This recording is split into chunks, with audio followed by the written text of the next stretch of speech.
Recording in progress. Well done. Welcome back, ladies. Welcome back, definitely Jenny and Lucy, and welcome to Leslie for day 2 of the Phoenix Rising Retreat. As I said yesterday, this is a taster for the main mastermind program. It's 3 days of masterclasses that hopefully you will enjoy the conversation, pick up some great tips that you will then take away and use. And if you want to go deeper and learn more, then there'll be an opportunity to learn about the mastermind if you so wish to do that. So can I, Jenny and Lucy and Leslie, can you just do a brief intro, mainly because Leslie wasn't able to make it with us last night, brief intro of who you are and whereabouts you are in your menopause journey. Don't mind who wants to go first. Go for it, Jenny. Okay, so Jenny, we've met before, Leslie, haven't we, at Dickens? So Jenny Lowe, and I still not quite sure, really, to be honest. I'm reasonably happy with the journey so far. I'm pretty sure I'm menopausal, but at what stage, I have no idea. So that's me.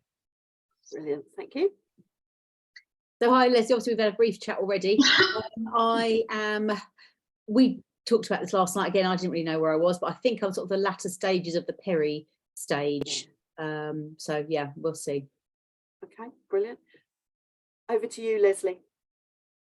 Well, I think I'm probably further on than anybody, and coming out the other side, having coped pretty well so far with everything, but I'm struggling. I think it's been going on so long, too long.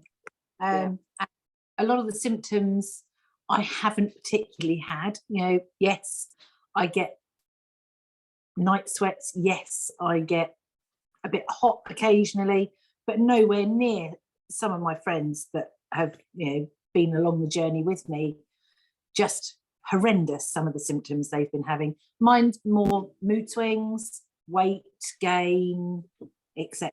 So yeah, I think, you know, it's there. It's more me being a bit fed up with being a bit of a moody cow, and everyone around me being a bit fed up with me being a moody cow as well.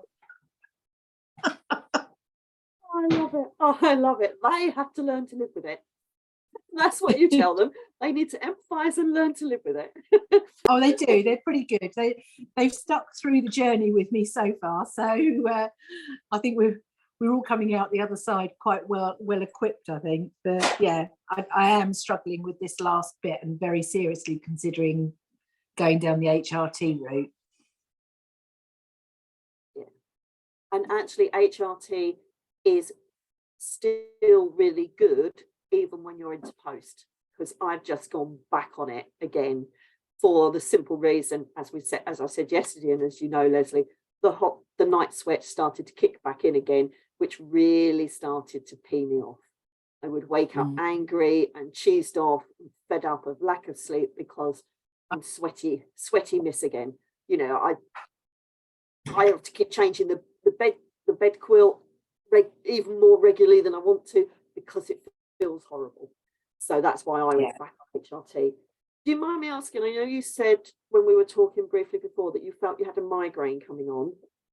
Have you always suffered with migraines, or are they something that have kicked in since you went through your menopause journey? No, I've always had them, maybe 1 or 2 a year where I don't crack them and control them properly. And if I get a migraine, it can quite often last 2 or 3 days, and the knock post migraine for about a week. It's literally if I don't hit it on the nail and just deal with it. So I think as I've got older, they've got a little bit more manageable, or whether I've just learned to manage them a bit better, I don't know. But yeah, it's one of those. They're hormonal. They're definitely hormonal. Always have been, and unfortunately passed on down the line to my daughter as well, who already at the age of 20, well, since the age of 20, has been on beta blockers for her migraines, which are all hormonal. So yeah, it's not great. I asked because often if you suffer with migraines in your younger years, particularly with the hormone imbalance, and suffer badly, often the flip side happens as you go through menopause. They get less bad and you start to be able to manage them better because the hormones, whilst they're still fluctuating, there's less of them. So it's not having such a big impact. And I know I used to, oh, you're doing the right thing. I presume that is Coca-Cola and not wine. It is Coca-Cola. It hasn't got anything in it either. There's no vodka in it either. Oh, that's a shame.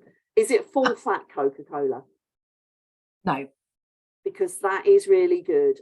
Our nurse at Dickens said to me the other day when I had a migraine coming on, you need to get fluid into you. So water or, regular fluid.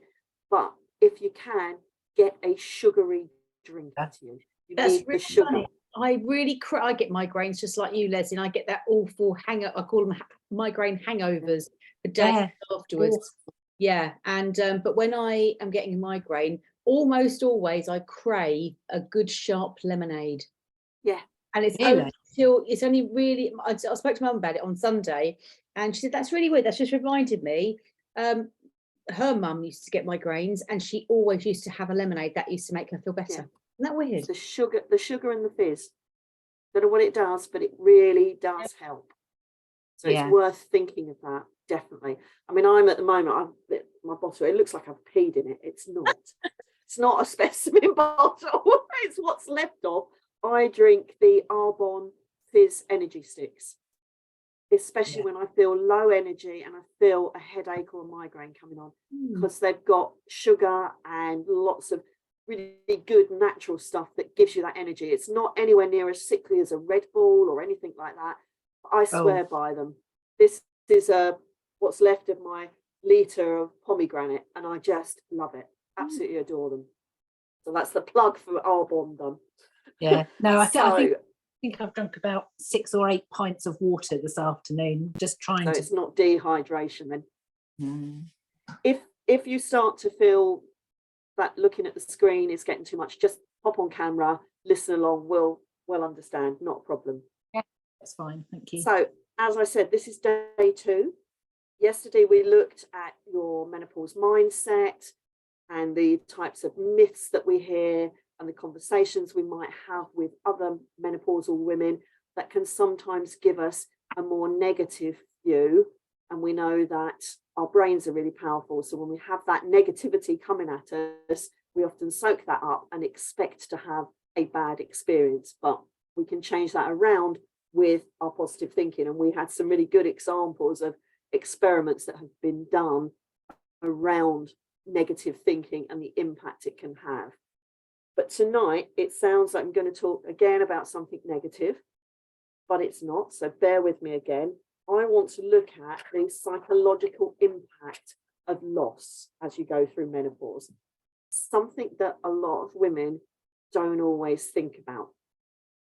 But what I mean by that is when you talk about menopause and perimenopause, so much of it, the conversation is about negative things that happen to you and things that you lose. So you lose hormones, you lose your periods, you lose fertility. It's all about loss. And a lot of women don't recognize how that can impact you in terms of your own self-esteem, your own self-confidence, and how you think about yourself. And you start to talk in those terms of losing something.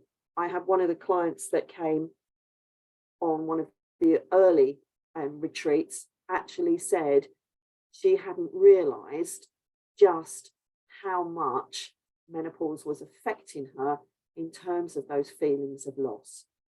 She said, I'd never wanted children, never had children, but suddenly realizing that that decision was taken away from me, I felt a real loss about not being a mum, which she said she hadn't actually grieved for that part in many respects. And I can kind of resonate with her because I would never have been called the maternal type, never really thought about children or necessarily wanted children.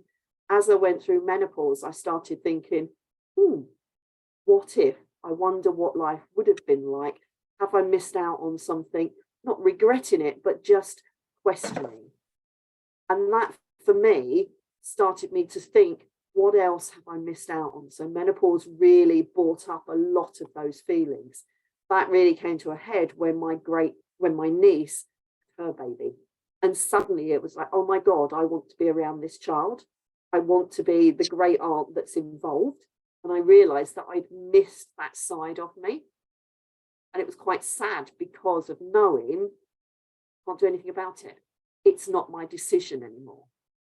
So you can find that menopause will bring up a lot of emotional feelings that you hadn't thought about. Some people talk about, as I say, loss of fertility and not being able to have that decision to have children, loss of youth. You know, I have another girlfriend who, as she went through menopause, a whole range of health conditions came to the fore that were exacerbated by the hormone imbalances. And that has really meant she's in permanent pain with her conditions, have to have operations, she's not able to walk far, she can't cycle, all the things she loved to do. Her world, as she said, as she hit menopause, really shrank. And menopause was a cause of a lot of the ill health that came out for her. So she is really recognizing what she's lost as she's gone through this stage. And it can be a real big surprise to us when we think about the loss that happens. And I don't know if you ladies have ever had any of those feelings as you've experienced going through your peri or your menopausal journey, whether anything has come up for you.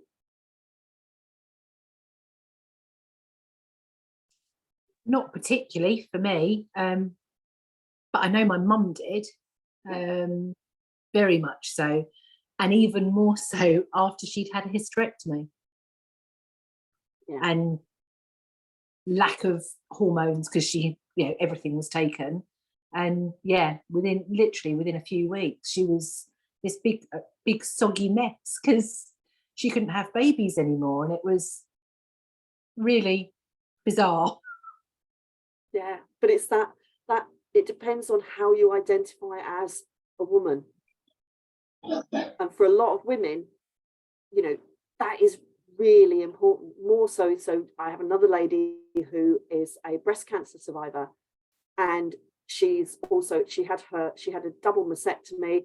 She had her womb removed, and she said she didn't feel so much sense of loss when she lost her boobs as she did when she had the hysterectomy. But she said that really was that seat for her the feminine power and everything. And she really struggled at that point. Any thoughts, Jenny or Lucy? Not since I've gone through menopause. I went through 4 IVF cycles and one sort of half worked, but then I sort of miscarried. And then when I tried another 2 attempts after that, that was the second attempt, the 2 attempts after that, I kind of before then I thought, well, my purpose, if you like, a woman's purpose is to conceive, right? Is to make another whatever. And then I kind of made peace with that. So I haven't really noticed it through the menopause. I noticed it before that. Yeah. But no, I'm getting older. I'm not happy about it, but there's nothing I can do about it, is there, right? I mean, complain about it, moan about it, whatever. That is the best way to view it, really, isn't it? It's like nothing you can do. It happens to us all. Let's embrace it. Exactly. Okay, right. Okay, we're definitely dealing with that. So how do we get around it, or how do we deal with it as most constructively as we possibly can? So it wasn't linked to the menopause for me. It was sort of pre that, maybe 10, 15 years ago. Yeah. Anything come up for you, Lucy? A little bit, I suppose, in as much that I haven't got children either, and I think I went through a phase. It didn't last long, I have to say, but I did go through a phase as well of thinking, oh, I definitely can't have kids then. Not that I was ever going to, but it was just it was just that whole but that was always your choice, and now there is no choice. That's it. You come to the end of the road. Yeah. It didn't feel like much other than a bit of a weird realization. Yeah. I think there's an element of up until menopause, you feel like you have some control. However, choices, yeah. You know, you don't really have control over the way your body works, but you kind of feel that you do, and it is choice. So that you have, and choice always gives us that control, that commitment, and us as individuals. And then when that choice is taken away, it's really the choice that you're kind of almost mourning for. It's like, okay, I knew this was going to happen, but it happens at a time where the symptoms that you might be experiencing also make you feel like you have no other control over your life. You can't control what's happening to your body. You can't even sleep properly, or, you know, you can't, like me, I can't spell the word does when I'm typing because the word just isn't there in my head. I can't get the letters in the right way because of the brain fog. And that feels really uncomfortable because it's not a place I've been in before. Yeah. Always been in control of my destiny, control of the job, all that sort of stuff. And then suddenly I'm a blubbering wreck that can't even work out. She can't spell to begin with. She can't work out how to put her shoes on or even get the same shoes on. I went to work once with a navy shoe and a black shoe. Thankfully, the same design, but how they had ended up in the drawer is beyond me. I've done that with hold-ups as well. And it's like, I'm not colorblind. So how does this happen? Just not paying attention, I guess. It's probably because I wasn't sleeping well enough. But there is that piece that you can suddenly feel that lots of things are being taken out of your control. And that can feel really, really uncomfortable. Yeah. And, you know, I would normally say to you ladies, we'll pop you in a breakout room and you can talk about what comes to mind when we think about loss at menopause. I don't know if you have any other thoughts around it or not. I think menopause has got a little bit of a stigma attached to it, unfortunately, whether it be from women or whether it be from society. But, you know, oh, you're going through menopause, so you're kind of like you're on the decline, you know, your best years are before you, you know, the past and all that sort of stuff. I think that's quite negative when maybe it's just my attitude, but I try and think, well, hold on. Yeah, I am older. I'm a little bit more foggy headed and a little bit more irritable, or maybe a little bit more honest than I would be normally, or outspoken. But I feel more comfortable in me. So for me personally, actually, menopause is not all that bad. I mean, it's not great. It's got its hellish moments, but, you know, it's not that bad. It's 70-30, 80-20, whatever, but it's not a, you know, no one's died. It's not a disaster. Do you know, that's how I feel. Yeah. So sometimes when you say menopause to people, or, you know, on hormones or, you know, hormonal or whatever, and you can always tell by their reaction, by the way they look at you, and you know what they're thinking. Oh, you know, and you think, well, there's no point talking to you. Whereas you go, oh, really? You know, like there's a bit of empathy there, and you think, okay, maybe this is a conversation we could have. Yeah. Do you know what I mean? So I think the stigma around it is not great, but then I look at it as their problem and not ours. And it's one of our jobs, functions, duties, whatever, to try and normalize it and get it on the agenda, but also speak about it like you would talk about anything else. You know, like being gay, or, you know, having a sex change, or, you know, having cancer. Like, these things are, people talk about now. They never did 10 years ago. And it's one of those subjects I think is good that is now a conversation that can be reasonably, in a reasonably relaxed atmosphere, be had. Does that make sense?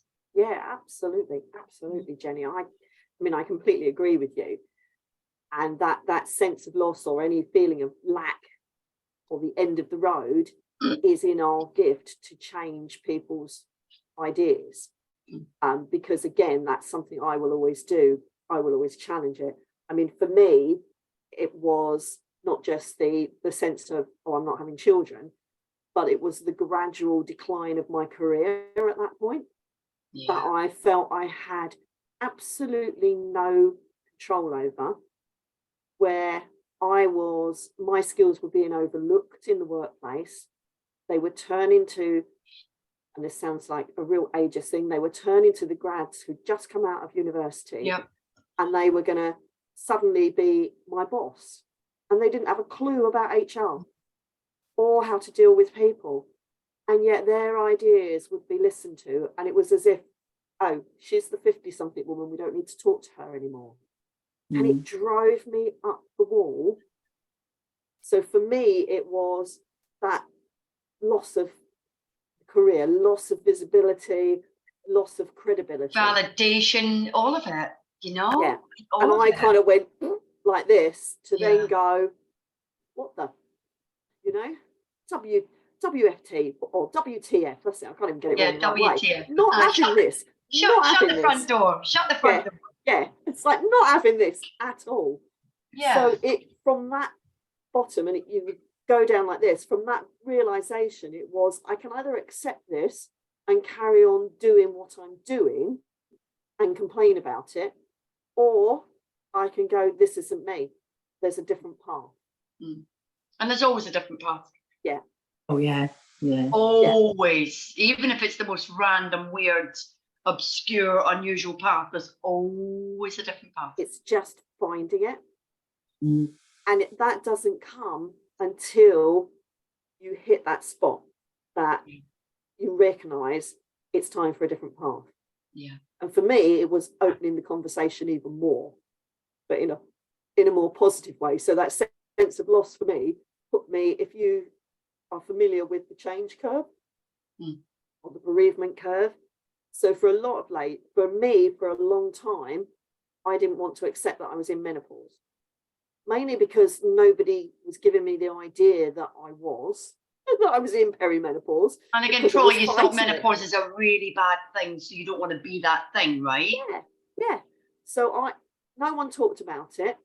I had all these different things going on and felt ill, but they were dealing with each different one. So no one said, could it be? I didn't know, so didn't look at it.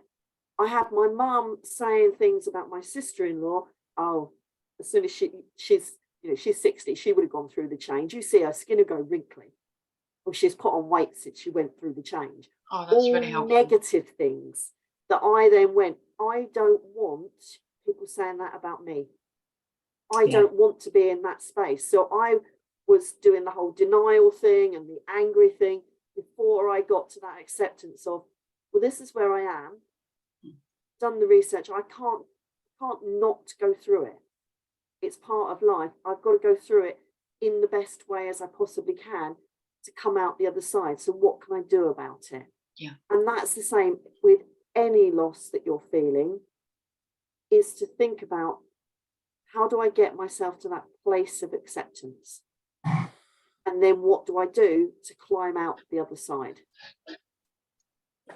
And, as I said yesterday, it's little comments like I had from people at work, which are kind of positive. There's a backhanded kind of compliment when they say, oh, you're so brave setting up on your own at your age.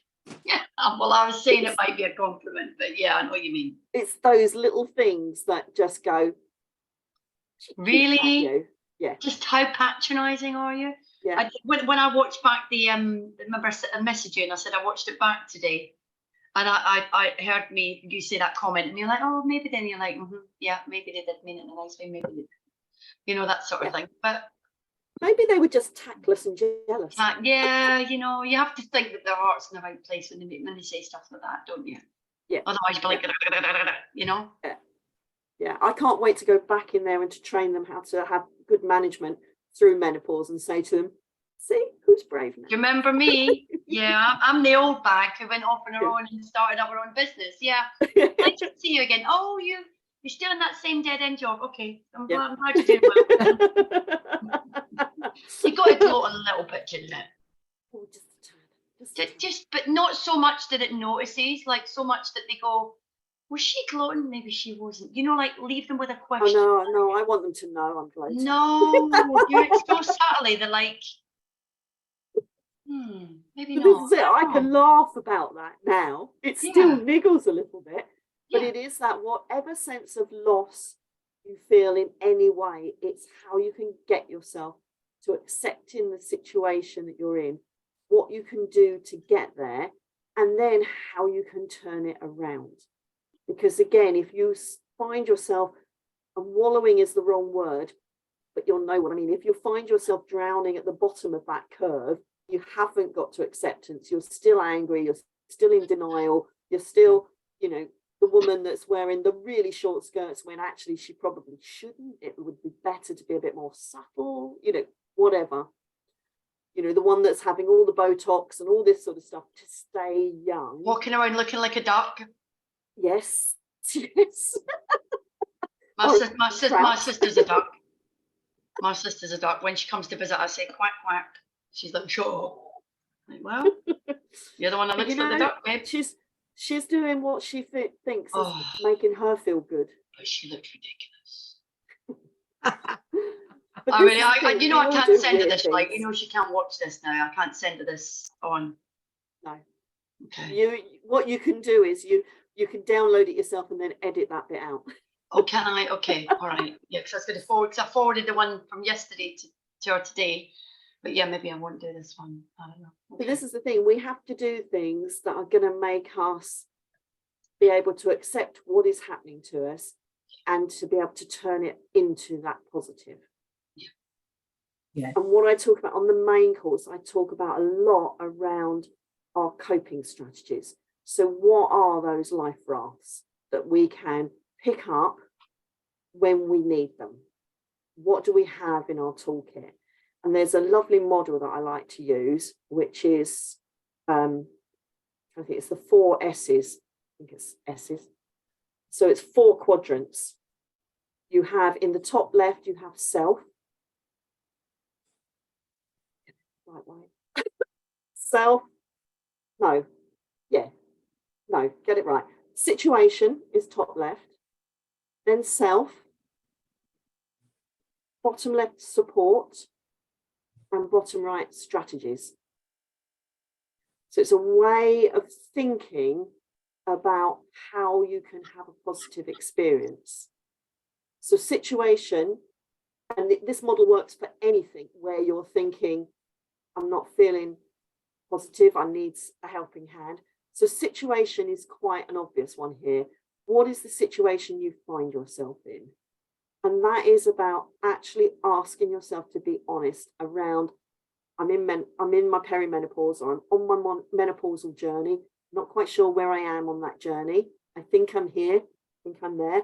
This is what I'm experiencing. So being totally honest, writing down everything about that situation and how you're experiencing it.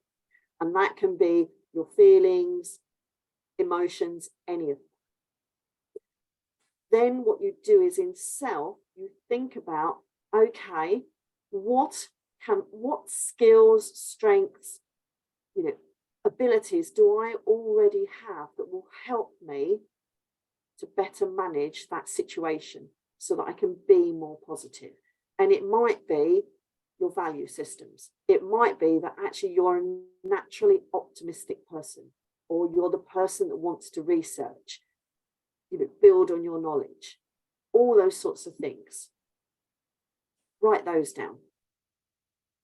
That will then help you to look at, so if I've got all these things and I'm actually using those to manage this situation, but I'm still not quite feeling as positive or as gung-ho as I would like to be, you think about in that self, where are the gaps? What's holding me back? What are the blockers? And we always find that we have some of those anyway. Yeah. That then leads you on to support. And in anything, what we need to recognize is we don't have to do it alone. And neither should we. We feel when we're in menopause, we're the only person going through this. You're not. In the UK, there's 14.5 million women right now going through it and working like us. And that number grows every single year. And it grows by hundreds of thousands, let alone across the world. But we feel we're alone. So think about, in this situation, where's the support? What do I need in terms of help? And particularly, have I reached out to that help? If not, what's stopping me? Because that's the piece that a lot of people go, I don't want to ask for help. Or if I ask for help, it means I'm a failure. I should be able to do this on my own. Well, you don't have to. Think about your support network. You're meeting ladies here. You're in Facebook groups. There's books that you're reading. And I know, Jenny, you're reading books or you're listening to the audibles, you're researching, you're telling your GP what he should be doing. You're getting the help from HRT, medication, all that sort of stuff. That whole myth that our mothers, or certainly my mother says, which was, well, I got on with it on my own. I don't see why anybody else can't. You know, you don't have to. Yeah, but you know what? Slavery used to be legal. Do you know what I mean? Yeah. The women used to not be able to vote. Like, that doesn't make it right, does it? That's progress, right? Absolutely. Jesus Christ. Yeah, I know. But each generation always looks back, looks down on the generation to come, and they never see the positive. But definitely think about, where are your support networks?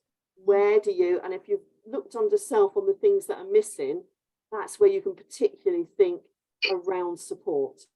And then what are your strategies? What are your coping mechanisms? And if you write down your coping mechanisms and they list out of chocolate, chips, Pringles, beer, wine, gin, vodka, cigarettes, cocaine, cannabis, whatever, then you've got a real problem. Because those will not make it any better. They will make it temporarily better. They will also make the crash afterwards a lot worse and have a lot more health impacts that will make the journey even harder. But think about, what are your coping strategies in any situation? What's the top 3 things that you call on? For me, it will always be exercise. And I can get quite addictive with that. If I'm really in a bad place, I go to the other extreme and work my socks off like a mad thing all the time until I fall over. So I've now learned I need to temper that, but it will be exercise, particularly get out walking in the open air. Call on my friends. Make sure my friends' network is big, and just pick up that phone and say, Leslie, I'm really struggling. Know that who those people are. And then also time for me. So I'm quite frenetic in everything, and I don't often sit still, and I'm not often quiet.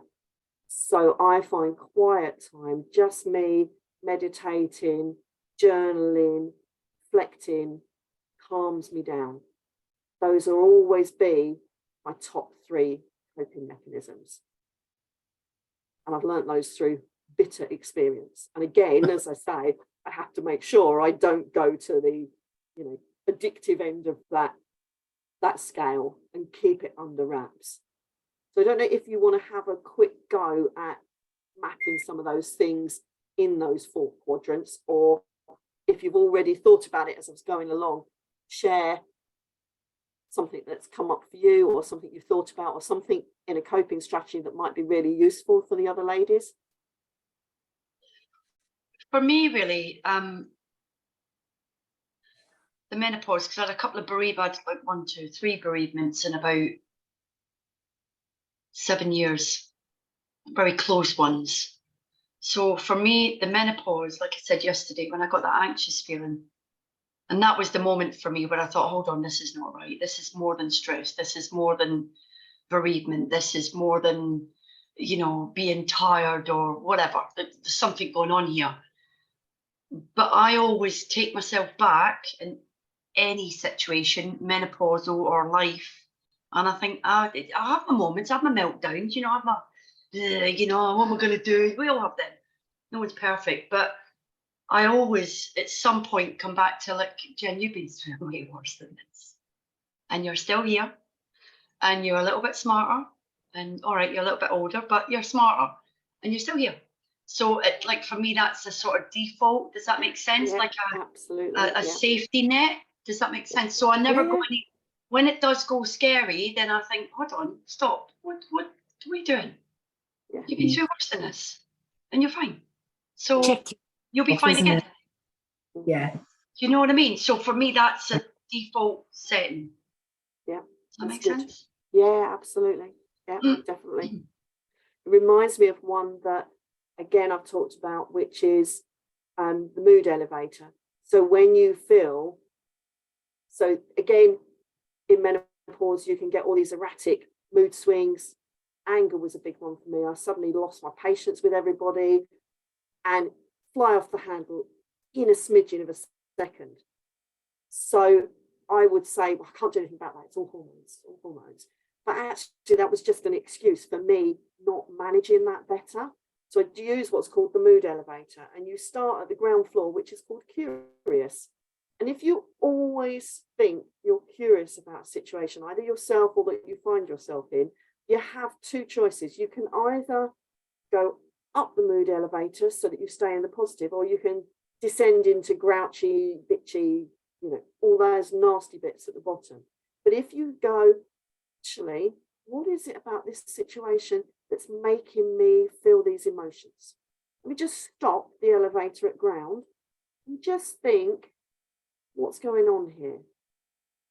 And turn around that whole, I would say, bloody Tina at work still hasn't done the job she was supposed to do, and I've asked her for it 10 times. Okay, so I'm annoyed about that. What could I do differently? And for me, it was always, I can be curious and say to her, Tina, I'm really interested. The work's delayed. What can I do to help you? What's going on? It was really tough to do that, but it meant that I took a split second before I let rip. Yeah. But I really had to take a deep breath, step away and ask myself, and then come back to it. Otherwise, I'd go into that, it's so bad, I'll have to do it myself. And Yeah, but then if Tina has got something going on and there is a genuine reason, then you've just moaned at Tina and made yourself look like a right idiot, haven't you? Yeah. So actually, it's a better question to ask, isn't it? Yeah. Like, is everything okay? Do you need any help? Do you want some support? And then if Tina says, no, I don't want support, but I've still not got the job because I'm an idiot, I've not done the job because I'm an idiot, that's different. then it's on Tina. But Yeah. if you go, rah, rah, rah, rah, and then she goes, oh, hold on, he told me not to do it, and my mum's just died, you're like, oh, do you know? Yeah. It's embarrassing. Exactly. But when you're in that moment where, for me, I'm usually really calm and placid, and I don't get too many down moments, but it's hard not to show it when I do. And Leslie will know that from the B&I meetings when she comes in, I'm like, but I have to try and just go, oh, that person's really getting on my nerves. And I'll walk out of the room and let them do whatever it is they want to say, calm myself down and then go back. Yeah. Because but otherwise, it's hard to do that. On the other side of that is, on the occasions where you do let rip, it's the guilt that you feel afterwards. Yeah. Or the shame. Or the shame, yeah. Afterwards. For me, because I think if someone really, really pisses me off, and I do give it to them, I don't mind, because I think you've earned this, okay? But I mean, like, it takes a lot to really, really let me lose it. So if I've lost it, then trust me, you've earned it, right? And you deserve what you're going to get. But afterwards, I think, did I speak to them? Was it constructive? There's too many things. Then I'm the one that's not sleeping that night. I know I've parked it, but I'm the one that's at night going, oh, I should have said this. That was a bit strong. Maybe the tonality was a bit wrong. No. So I think the more constructive you are, you've done it, you've dealt with it, but then you're like, okay, I'm done. It's better. So taking that step back is hard most times, but when you've got that menopause mist where it comes upon you and you don't recognize it coming, it's like bang. Yeah. It's even more. It's kind of like you're changing a different person, isn't it? Yes. It's like you're not you. Mine has never been a slow build. It's been a bang. Really? Oh, absolutely. Yeah. See, I'm the opposite. The more annoyed I get about a situation, the quieter I get, the calmer I get, because I think, hold on, this situation's really bad, or it's stressful, or I've got to get my wits about me. So if I've been stressed or crazy or angry, I've not got my full focus on the situation. Mm. So actually I go, which has got its own problems, I go really, really quiet, and like then I get accused of being patronizing. Because when I speak, and no, I can't win, can I? I can't win. Because then when I speak, I go, right, okay. So what I'm trying to say is, because I'm choosing my words really, really carefully, I'm choosing my tonality really carefully, I'm trying to make sure that I get the right words out in the right order, and make sure that my message is clear and succinct, and then I get, oh, why have you been so patronizing? And I'm like, I'm trying to be, rather than I'm trying to, so the angrier I get, actually the quieter I get, if that makes sense. Yeah, mine is the opposite. Oh, I'm a lot better now. so if I hear but you with raising your voice, I've right? always been one of these people. They did a psych eval once in the bank, and they said you'll never know when Jeanette's going to lose her rag. The first you'll know about it is when she throws something at you. Oh. And it's like my anger used to build with people or with situations, and then it would, but they would usually be little bits. Or I could feel it and would try and take a step back. Through the worst of the menopause, I didn't ever have that warning. It went from calm to an explosion. And there was never the time to go, oh my God, what's happening? It was just out there. And then it would be, what just happened? You know? Yeah. So actually having to train myself to recognize when that boil over might happen, or the situations it would happen in, was really hard. And that's where I did situation self-support strategy to work out what can I do in those situations. And some of that was reflecting on, is there a pattern to the situation? Is there a pattern in me? Is it when I haven't slept well or whatever? Or is there a pattern in the situation that I find myself in? And 9 times out of 10 there was. So I would then consciously work to not be in that situation. Mm. And if I saw it coming, make sure that I had half my brain observing it. It was really difficult, but that was doing that exercise. Yeah. So it's It's a just really useful one. Red mist that would descend would be dreadful, absolutely dreadful. And mine probably hit at mid to late teens with my children as well, which was really not a very happy place to be. Yeah. I think I'm quite That lucky. is another problem for mums going through menopause, because that often happens. My mum says, oh, I didn't have too much of a bother. And I was like, my thought of that is very different. But my brother and I would have been 17 and 15. Actually, that's probably the worst stage. Yeah. So even if my mum's menopause wasn't that bad, she had 2 teenage kids that were fighting each other and fighting her all the time. And fighting with their own hormones and their own battles. Yeah. And just Aggie generally. Yeah. But it's just recognizing when I'm in that menopause, and whether it's feelings of loss or wanting to actually say these are the symptoms that are giving me the biggest issues, whether that is in relationships, work, or just your own self-esteem, which is so important. Recognizing what it is and just going, so what can I do that's going to help me to better manage it? What can I do that's going to give me a positive feeling again? Because again, it comes all back to mindset. Everything that you have inside of you is enough to help you to have that positive experience. Sometimes you need a little bit of extra help, and that's fine. What was that, Leslie? Sorry? I'm really kicked in with confidence, lack of confidence. My confidence really, really hit the bottom. And yeah, there were days where nothing could have got me out of it at all, which were horrendous. So what strategies did you employ to get yourself out of it? How did you work that? I didn't particularly have any strategies, I don't think. I just managed to get through it with help and support people around me, to be honest. And yeah, it was just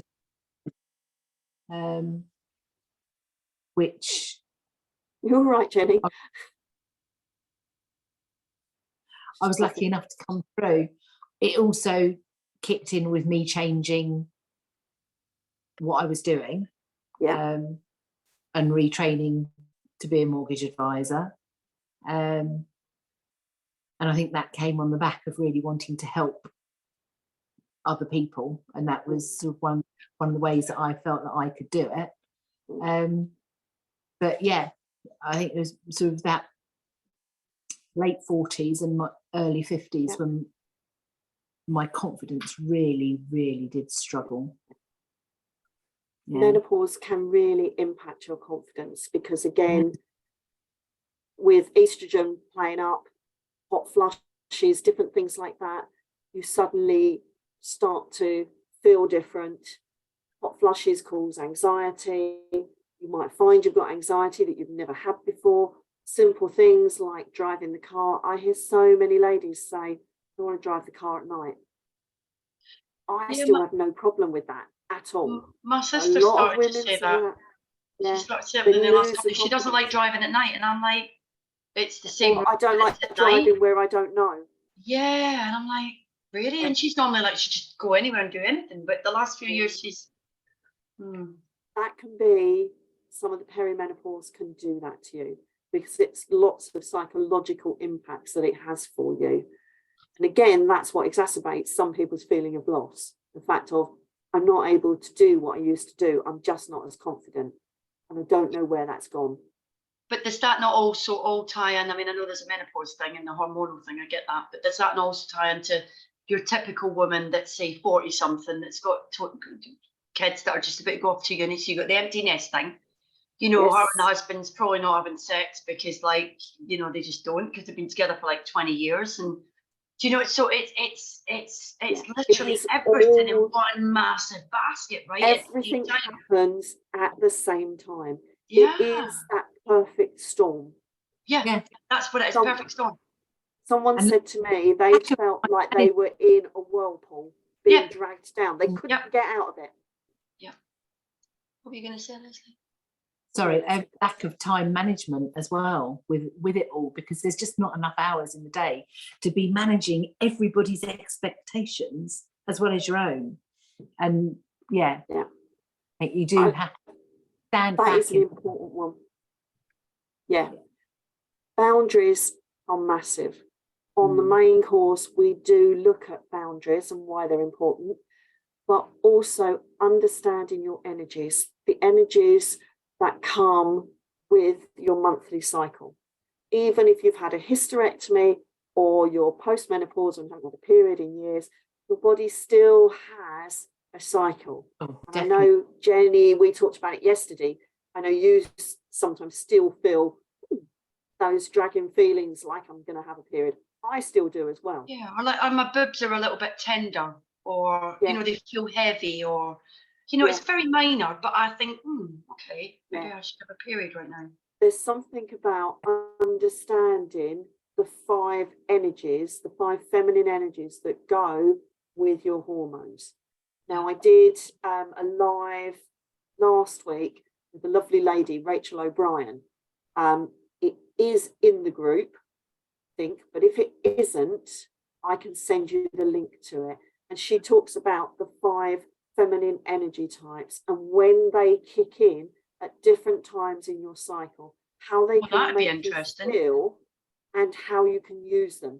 So, you know, there's certain times when you'll have the warrioress, which is the real decisive one, fighter, the one that's got all the energy and the get up and go, but recognize that that one isn't the clearest of thinking.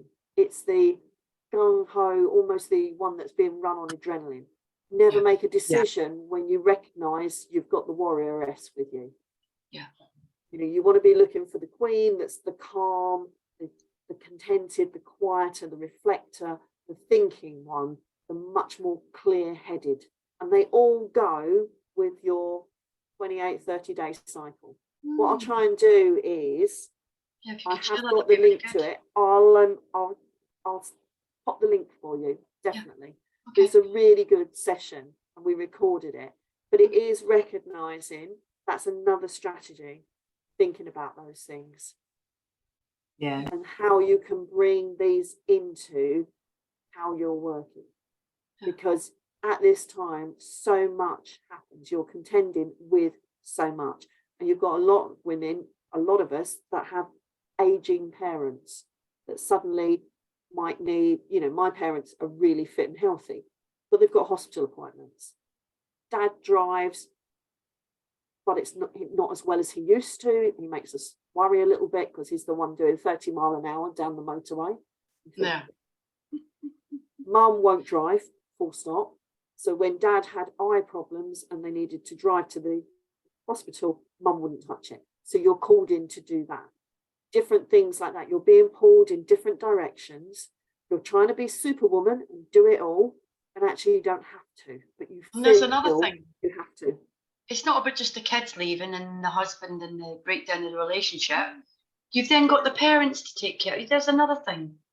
And then you've got work, and you know, it's I'll tell you what, it's a lot for one person to Yeah.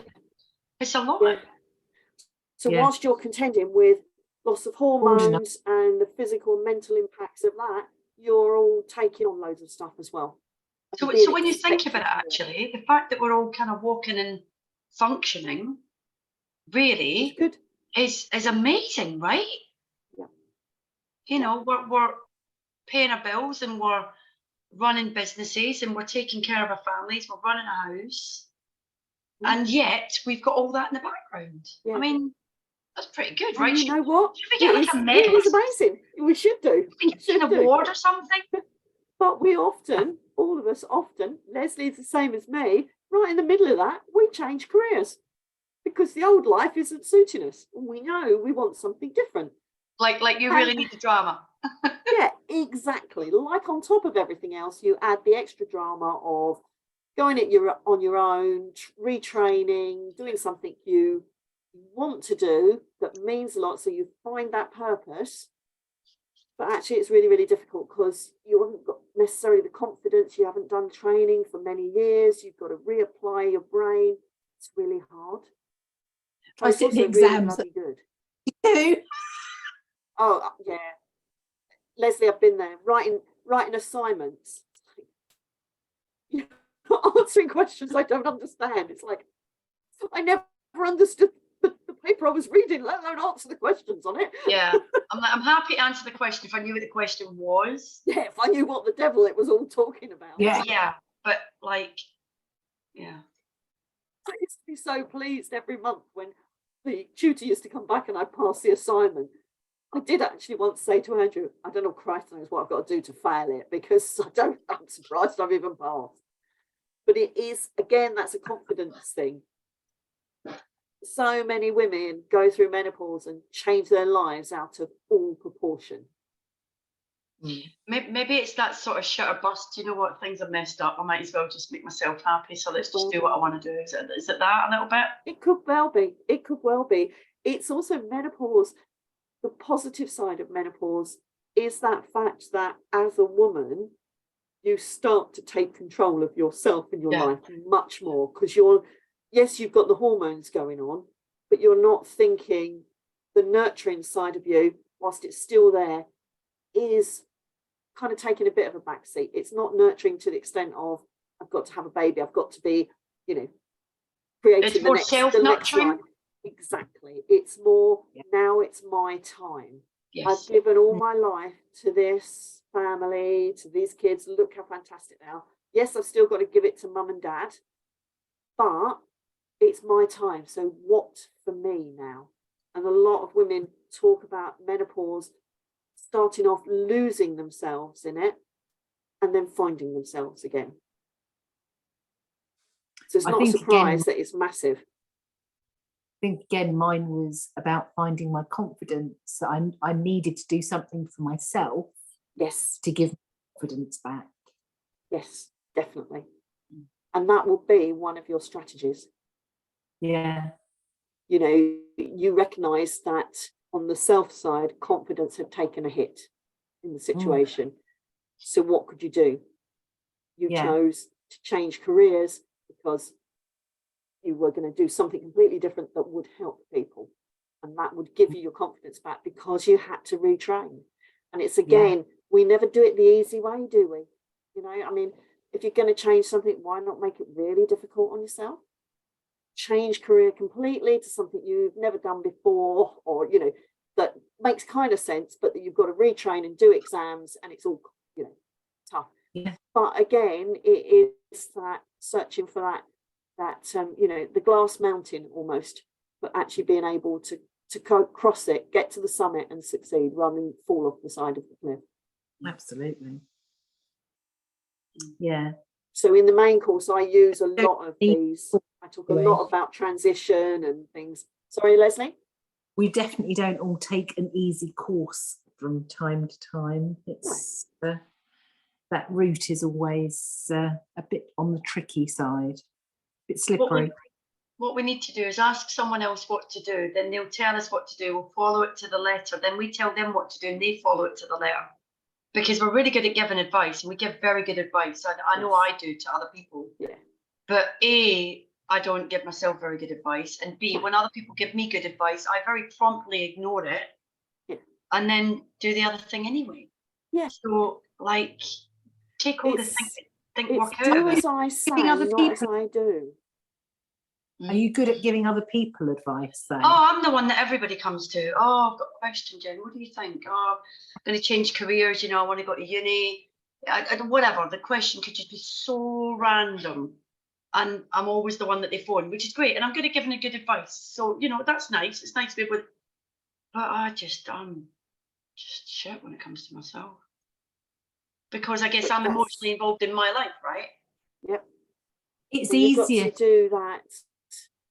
Well, it's easy to give advice to other people.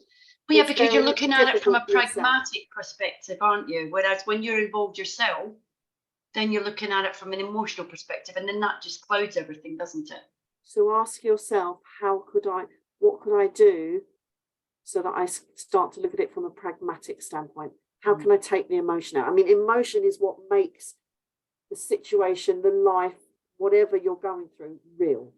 That's what your brain responds to, is the emotion. Yeah. But if you can step aside and observe from an objective standpoint and do that reflection, it can really help you.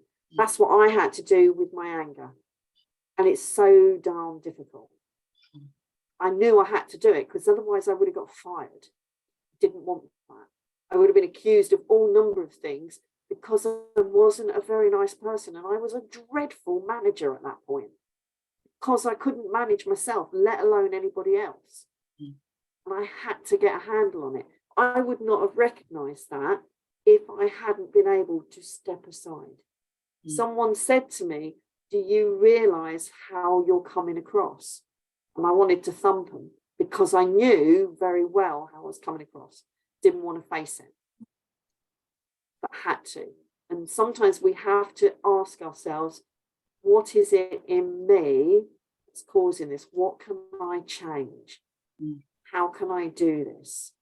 And taking that time to reflect, for me, is one of the biggest things that I do now. And it's the most powerful tool. You know, if you're journaling, ask yourself those difficult questions. And just understanding what it is. Because again, throughout all of this, whether you're finding loss at menopause really difficult, or it's just change, too much change that is happening to you rather than with you or for you, what is it you can do? If you put it in that grid, you'll be able to work it out. The big thing is with all of this is having the conversation. Be honest with yourself, have the conversation, talk to people that can help you.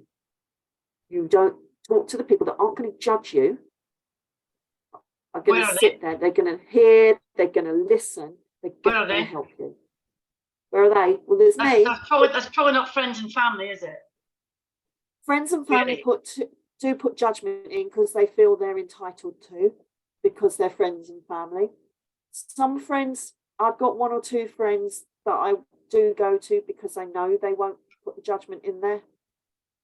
Or if they do judge, they're not saying it to me, and that's absolutely fine. But it's No finding little, no those little people. sarcastic comments or side comments or, well, you're lucky. If they're saying it to others, then I don't really care. They're not saying it to me. And Oh, I now would never not do my it to them. Second Sorry, one. Leslie? Oh yeah, I that's something else. Lack of confidence and paranoia. Completely paranoid since I hit menopause. Okay. So on And the that- main course, we look at those self-limiting beliefs, because that's what they are, Leslie, Agree. and they're not true. No, in my finer moments, I realised that. Yeah. So there's something, before we finish, there's something you can do there. So there's an equation. Thought plus emotion equals action. Remember, the thought isn't always fact. It's just a thought. So if you've got a thought there, I think what one. So, you know, Tina's done something wrong. Or I think Tina's useless. I think Tina's useless.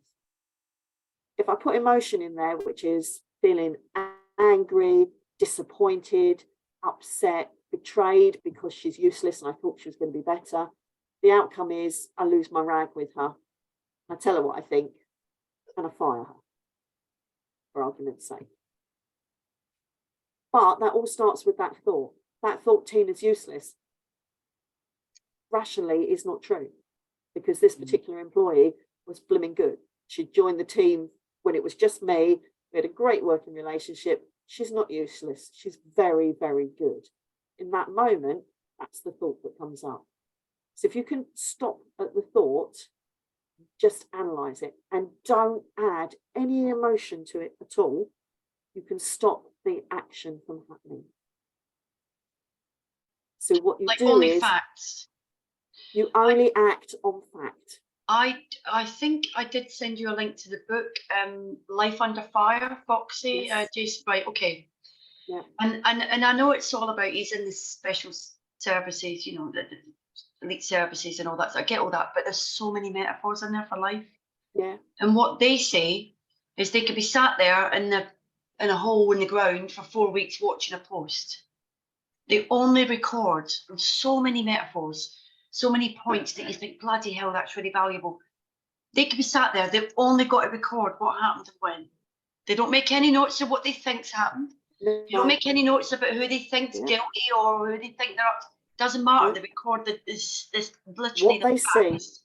Yes. Yeah. And So then they're not putting that's an sent off. emotion and a judgment on it. Absolutely. And I thought, Yep. Jesus, that's really powerful, because we all do that in life.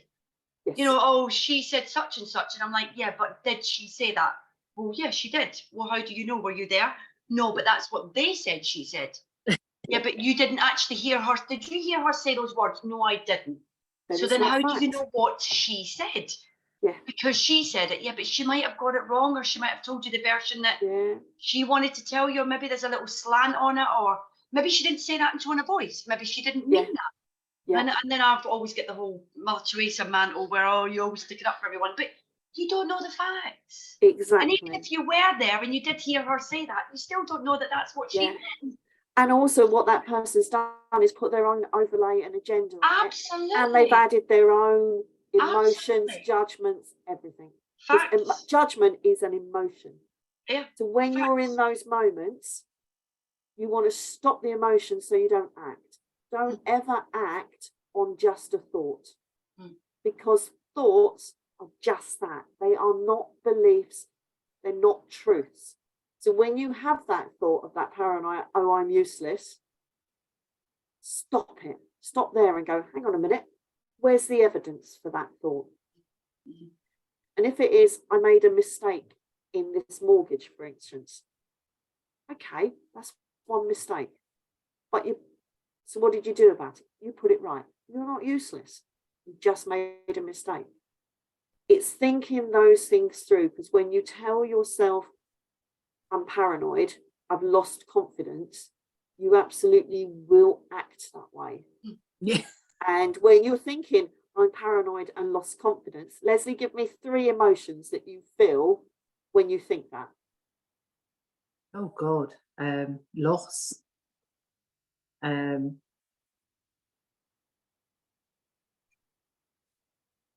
Yeah, mainly loss. I think loss of all sorts of things, confidence and loss of, yeah, Maybe a bit of just credibility. yeah, and just me. Yeah. And then how does that make you act? Oh, usually it was an emotional wreck, to be honest. Yeah. So you're bringing it full circle. Yeah, And You it's had feeding the- back in. Exactly. yeah, And exactly. of course, when you put the emotion into it, you lose even more confidence. You beat yourself up even more. And then when you're trying to, whatever you're trying to do, you make more mistakes. Yep. That you And then you go, see, I told you I was right. I am yeah, I useless. told you I'm useless. Yeah. Yeah. It's not true. Take it out. Whenever you find yourself judging yourself, stop the thought there and then. Oh And God, go, yeah. no. Nowhere near how it was, but I had that sort of 2-3 year period, I think, where, oh my God, it was awful. Yeah. But it's easy to fall back into it. Yeah. Yeah. So the big one is change the thought, change the behavior. Mm. Stop with the negative, putting yourself down. Change the behavior. Yeah. So whenever you have a negative thought about yourself, stop it. Tell yourself, I always do that. Stop. And replace it with the next positive thought about yourself. Yeah. Oh, definitely. Even yeah. if it takes you 3 days to find it, which sometimes it can, find it and say, it's not true. This is me. And then you can move on. Yeah. I'm going to stop the recording there, ladies.